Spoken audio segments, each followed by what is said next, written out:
Together, we usually focus on successful prosecutions and the resulting appeals. But what about the cases that start strong and then taper? We don't really spend time there because I hadn't taken the time to find a through line, a thing that would make them relevant. So I've plucked two cases that I don't think we would generally describe as successful prosecutions. But I chose them because they highlight the ways that outside circumstances influence a system of justice. But before we dive into those cases, I want to set the scene for why I'm highlighting that at all. I'm aware that there are reviews for this podcast that suggest I stay away from political stuff.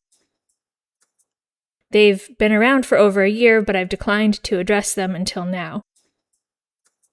As a preliminary matter, I have to confess I'm acutely aware that existing as a woman in this country is an inherently political act. I wake up each day with the knowledge that my generational cohort is the first to have fewer rights than our mothers. I'm aware that there is a bill before the current Congress that could make it harder for women like me, women who've changed their last name when they married, to vote. And by nature of the advanced degree that I chose to get instead of starting a family at 22, I spend all day interacting with the laws that our elected officials pass for varied political reasons. So even were I inclined to sidestep the political, I'm not sure it would make for a more interesting listen. What I am sure of is that I'm declining the invitation to make my opinion smaller or confine it to more comfortable topics. This is Conduct and Becoming. I'm Erin, and I'm your host.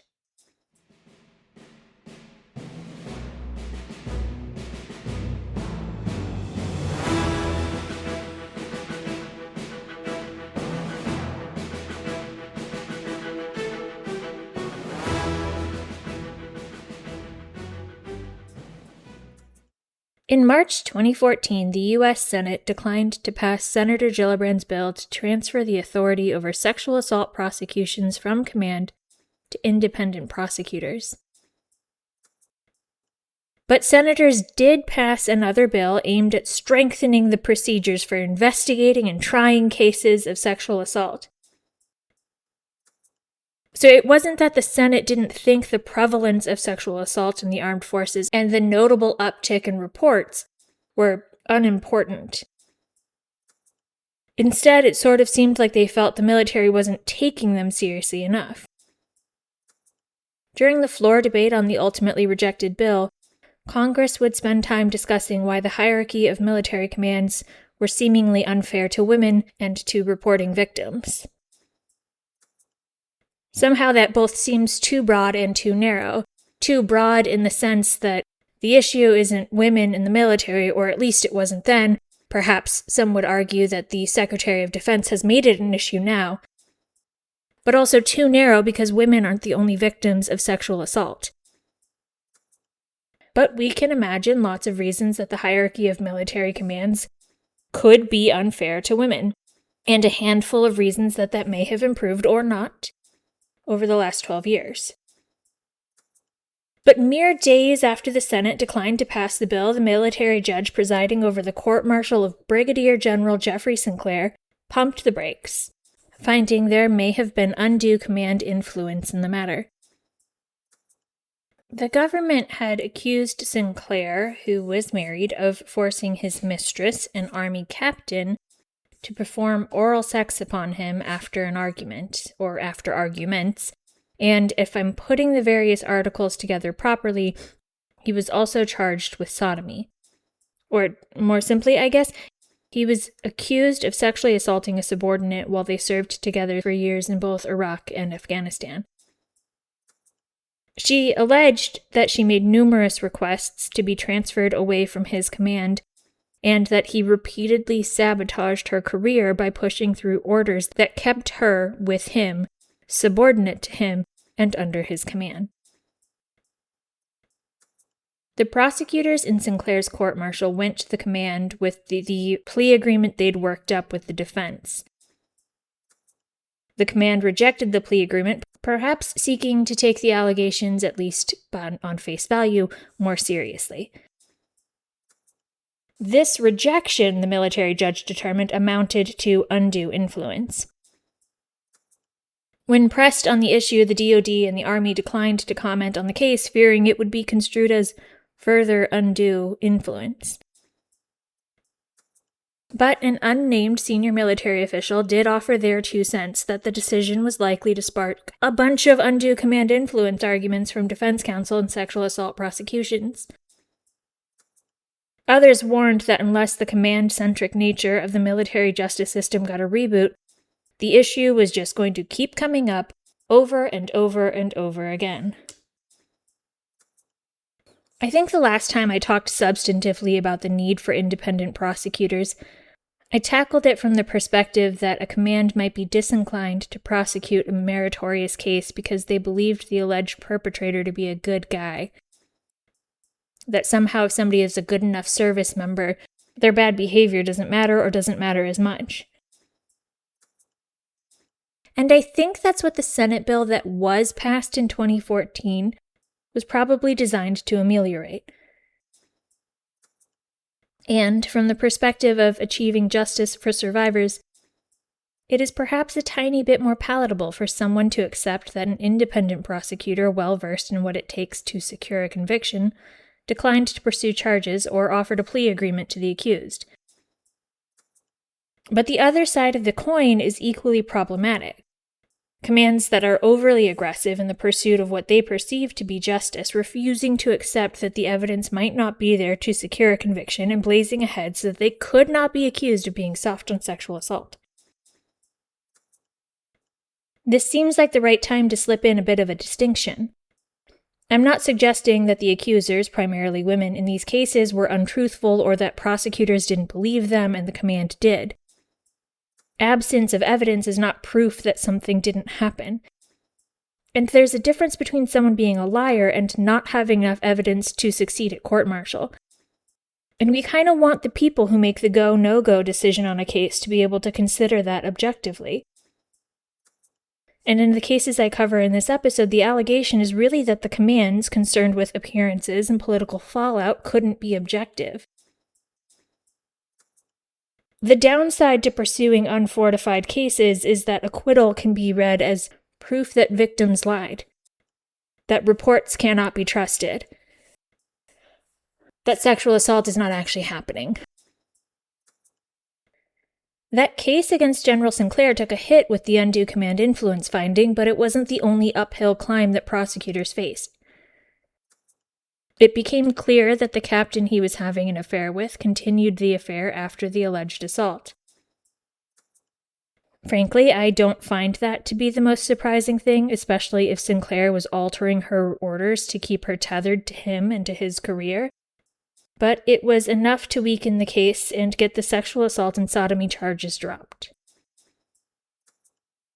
I don't have any kind of inside baseball knowledge about what prompted the initial offer of a plea agreement, but it could be something like that the affair continued after the alleged assault. Ultimately, General Sinclair pled guilty to adultery with 3 women, maltreatment of a subordinate, soliciting illicit photos from junior female officers, possessing pornography, which we'll come back to, misuse of a government credit card, and using derogatory language. To add some context and clarification from this list, I got it from a congressional representative's press release following the guilty plea. While much of what the release detailed seems accurate to other sources, I don't think it's illegal even under the UCMJ to possess pornography. There's something in there about free speech and being an adult. Child sexual abuse materials, yes, are illegal, but not pornography more generally. And I think maybe there's a mistranslation going on with respect to soliciting those nudes from subordinates and keeping them versus pornography as a general category of media that one could consume and possess. During the sentencing phase, Sinclair's accuser described the impact his mistreatment had upon her, saying that she was very guarded now and that she had a hard time trusting people and feeling safe. To rebut that impact, Sinclair's defense called approximately 20 witnesses, and he asked to be allowed to retire with a reduced rank but to keep his benefits so that his family wouldn't suffer from his poor choices. Maybe he didn't have to plead as hard as he did. His sentence did not include jail time, reduction in rank, or dismissal. He was ordered to pay a $24,100 fine and received a reprimand. $4,100 of that fine was restitution for the improper use of his government card. But Sinclair's wasn't the only case that underscored the need for prosecutorial discretion. It wasn't even the only case decided in mid-March 2014. Lest the Army be worried that I beat up on them unfairly, the Navy gets to take its turn on the hot seat. In 2013, a female midshipman, someone attending the Naval Academy, reported her classmates sexually assaulted her while she was drunk at a yoga and toga party in April 2012. She alleged that she'd blacked out during some parts of the evening and later learned through social media posts that someone at the party had sex with multiple partners, and she feared that someone was her. She later confronted midshipman Joshua Tate, who confirmed that the two had had sex at that party. But she must have talked to more people because, from what I gather, she eventually named 3 assailants. Originally, the superintendent of the Naval Academy supported charges against all 3 supposed assailants, but ultimately advanced only 2 courts-martial: Eric Graham and Joshua Tate. Both were former Naval Academy football players. The decision to move forward with those 2 cases came after an 8-day-long hearing to determine which men should be prosecuted, if any. During those 8 days, the reporting witness spent a lot of time answering deeply uncomfortable questions about her sex life. Eric Graham was then charged with abusive sexual contact and making a false official statement, while Joshua Tate was charged with aggravated sexual assault. Later, in January 2014, the government dropped the charges against Eric Graham, leaving only Tate facing court-martial. The following month, Tate's judge-alone court-martial began on the charge that Tate had sex with a woman who was too drunk to consent. His defense was that the woman was in control of her body and that she was making decisions for herself at that yoga and toga party. The court-martial took just 3 days and consisted of a lot of testimony from midshipmen who also attended the party, presumably the same ones gossiping on social media that somebody had had sex with multiple partners. Whatever the witnesses said on the stand, the judge determined that there wasn't enough evidence to prove beyond a reasonable doubt that Tate sexually assaulted his classmate, and he was acquitted in March 2014. Not particularly surprised by this, in part because the offense was tried on a theory that she was too intoxicated to consent, and I don't see the most success with that theory either at court-martial or on appeal. Following his acquittal, Tate's attorney lambasted the status quo in military justice, arguing the Department of Defense focus on improving its sexual assault response politicized cases like Tate's, forcing no-go cases along to avoid being the guy that dropped the ball. Taken all together, I think that means that in 2014, we had a system that defense hated, prosecutors hated, and commands might have felt uncomfortable participating in. Although none of the matters discussed today resulted in a conviction for sexual assault or other sex-based crime, they served as important building blocks that ultimately resulted in Gillibrand's bill finally making it through Congress. She had introduced that bill in 2013, then again in 2017, 2019, and 2021. It was that last push in 2021 due to a change in the political climate that got prosecutors their independence. And that, my dear listener, is why we don't completely avoid the politics of it all. Because there are very real consequences that can be either positive or negative that come with shifts in political power. Thank you for listening. If you enjoyed today's episode, please share it. I invite you to submit case suggestions and feedback to conductunbecomingpod@gmail.com or on the website conductunbecomingpod.com.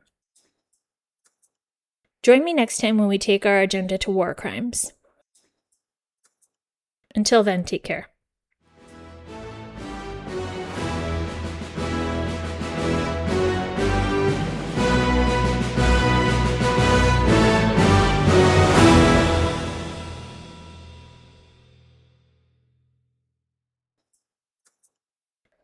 Conduct Unbecoming is a podcast where I get to talk about interesting crimes and cases that involve U.S. military service members.